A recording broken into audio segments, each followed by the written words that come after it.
Hey there, it's Pete. Out there. Hope you're having a great day today. A little frustrated right now, so you have to forgive me on that. I'll show you how to set this up, but this also may end up being a little bit of a rant video. I'm a little bit pissed right now.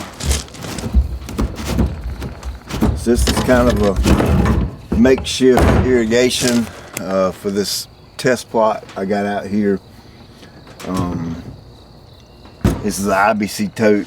This is one at the when we buy the adjuvant, we buy it by the tote and fill it and put it in little jugs and resell it. And we just run out, and I just got a new tote in. So this is a good tote for that. Nothing in here will harm the grass seed. Got a little bit of adjuvant left in it, where don't get it all out, but I'm gonna use this as a water tank. You can get these wherever. I mean, Craigslist, or you can ride down the street almost and find them at different places. You need a bulkhead, and what that is a fitting that sandwiches the wall of the tank so that you can install a fitting. This is a 1-inch bulkhead, 1-inch street ale, 1 inch by 3/4 reducer down to a 3/4 MPT by 3/4 garden hose thread fitting, and this is what's going to fill it up with water. We'll hook a garden hose to this right here, and there's a Hudson valve in here. You can look that up on Amazon. Hudson valve. It's a little shut-off valve that when the water gets up to a certain level, it closes off the valve so it won't overflow with water, so that way it can fill up while I'm not here. The well is 250 foot that way, so I'm going to run garden hose around and hook it up to this and let the water be filling up while I got to fix my test area, because we got a really bad storm a couple of nights, 3 nights after I planted it, and no, I think it was 2 nights after I planted it, and it done a little bit of damage, so I got to fix that. But I'm gonna let this be filling up while I work on that. So I just got the hose sticking over in it. I wasn't thinking. I brought a male fitting, and I need the female for it to screw into that adapter right there. So I'll bring one of those tomorrow when I set the pump up. So typically anytime after like a washout type circumstance, I would come out here and rake the ground and kind of redistribute the seed back over the area. But gosh, this ground is dry, and it ain't raking all that good. So I don't know if that's a good idea or not. I think I may need to, yeah, I don't know. I think I may need to water it one good time and get a little bit of moisture in the ground to where it'll actually rake a little bit better. I don't think this is gonna do it. I see the seed kind of ridged up right here, where it kind of washes up and builds like a wall, and it packs against itself, and just need to redistribute that. That's all I want to do. Let me do a section and just see what it looks like. You can see I got my flags back up so I don't cross-contaminate, and hopefully that's not the case, and hopefully that's not happened, but if it did, it did. Ain't nothing I can do about it now.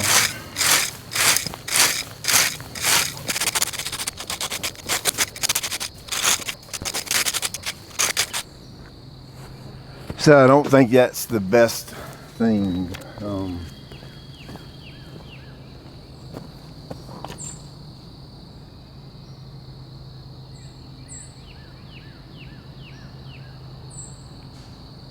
The only thing I can figure is the ground is crusted over where it got wet.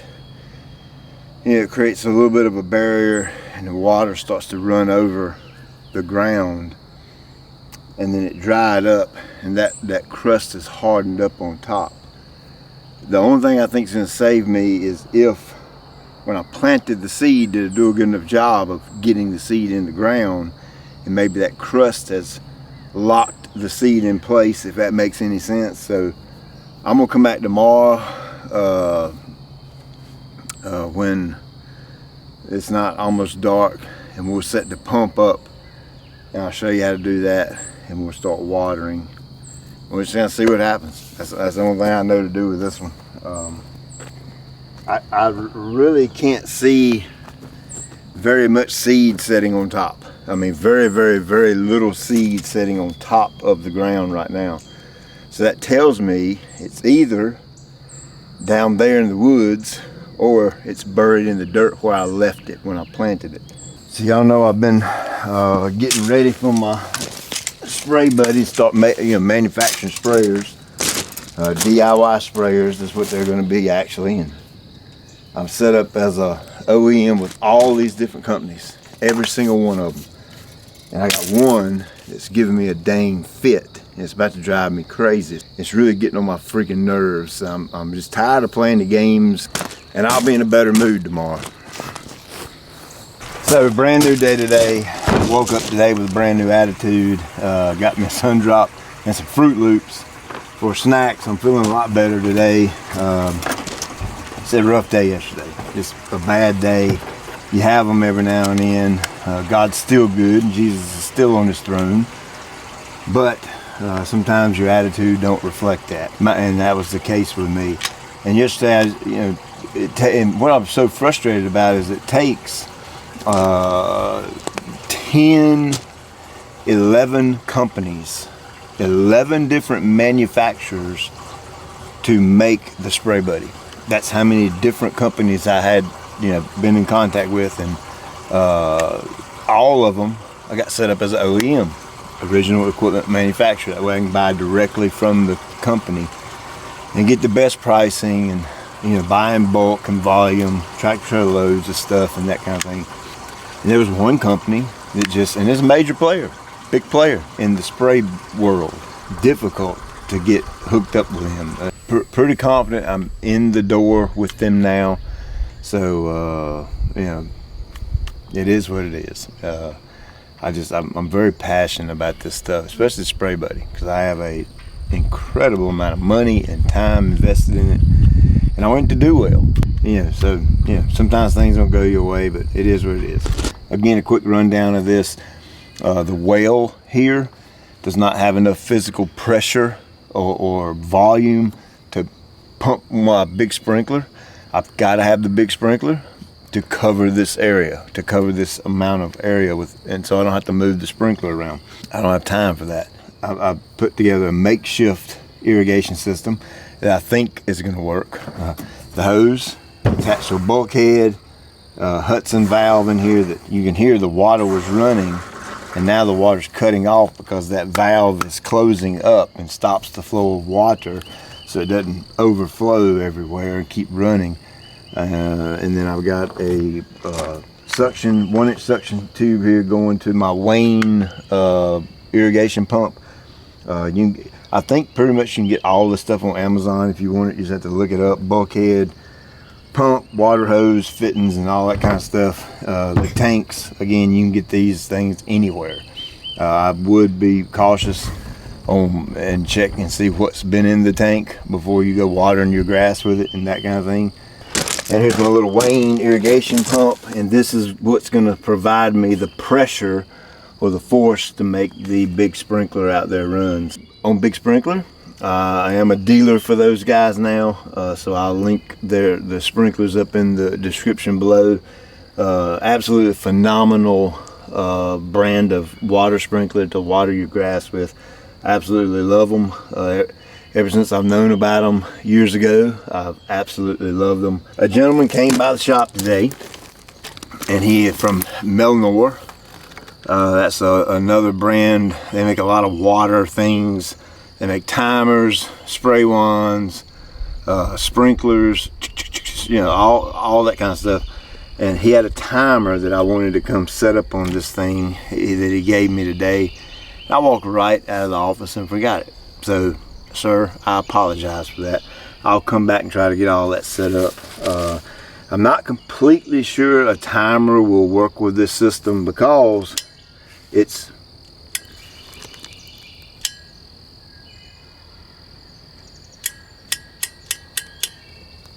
no way. Hey, you sure that power's on?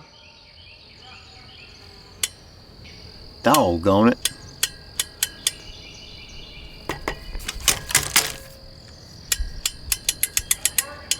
No! This is really gonna stink if this pump right here is messed up. Gonna check it and see if it's the pump or the drop cord or something's wrong. Ah, it might be a bad drop cord. You got a drop cord? So the first power cord back there was bad. It had a hole in the cord. So Micah brought me a cord. Water's valve is open. Uh-oh, here we go. Come on. Pump, baby, pump. There it goes. Hear it bite. Look. Go, baby, go. It's gonna almost cover the whole thing. It's close. So it's throwing all the way to that grass line. You can almost see the arc right here. It's not gonna quite reach that corner. I don't know, we might can do something and I don't know. Stages water this one. You gonna water it every single day? Oh heck yeah. Yeah, it's gotta get wet every day, especially with it being hot. You do 2 lines. But like I said, once it gets I gotta adjust that where it's on full circle. Once it gets wet and everything comes up and I mowed it, I'm gonna cut the water off completely and see what happens. I gotta adjust that thing so it'll throw all the way around. That's ryegrass. That's the winter. That come up what, 3 days? So you can see it's barely missing this edge right here, this corner. It's coming to about right here. So I'm gonna hand water this and try to get going. I might bring my big pump out here, the Davy pump. There's no doubt in my mind it'll push it. Got a lot more horsepower. And it'll push it all the way out to here. That way I don't have to do any hand watering, any corners, and Micah don't have to move sprinklers around. Try to make it convenient. So I may do that and see how that works. I know Saturday we're supposed to get another big heavy round of storms. So I want to get this up germinated. I got 2 days. It's had 1 water on it. That was from the rain. That was last Sunday when that happened. Today is Thursday, so that's 4 days it went without water. It stayed moist for about 2 days. So two of the days, yesterday and today, it's been absolutely bone dry, rock hard. So the grass seeds had the water to start germination. So hopefully, if I stay on it hot and heavy, really hard, the rest of the tonight, get it really good and damp tonight. Come back tomorrow, do the same thing. All day Saturday, do the same thing. Hopefully I should have good germination over the whole plot. Well, maybe the bluegrass might be taking a little longer, and it'll be able to hold its ground against the rain coming Saturday. Ooh, that's just Friday. That's just tomorrow I'm gonna get the water. No, the rain's coming Sunday, I think. So it will give me a couple of days. You can see a little bit of germination here. The first 2 boxes right here, that is ryegrass. So no surprise there that come up first. So you can't see it. I don't want to get out there now because it's wet. But just to the right of the irrigation sprinkler out there, there's a little bit of fescue that's popped up. So that wasn't here yesterday because I looked over it real good. So that probably come up today, even though it's rock hard and bone dry, which is a pretty good sign. So I'm gonna try to get these corners right here soaked down and get them really saturated well, and then I'll go back out there and turn the sprinkler back on.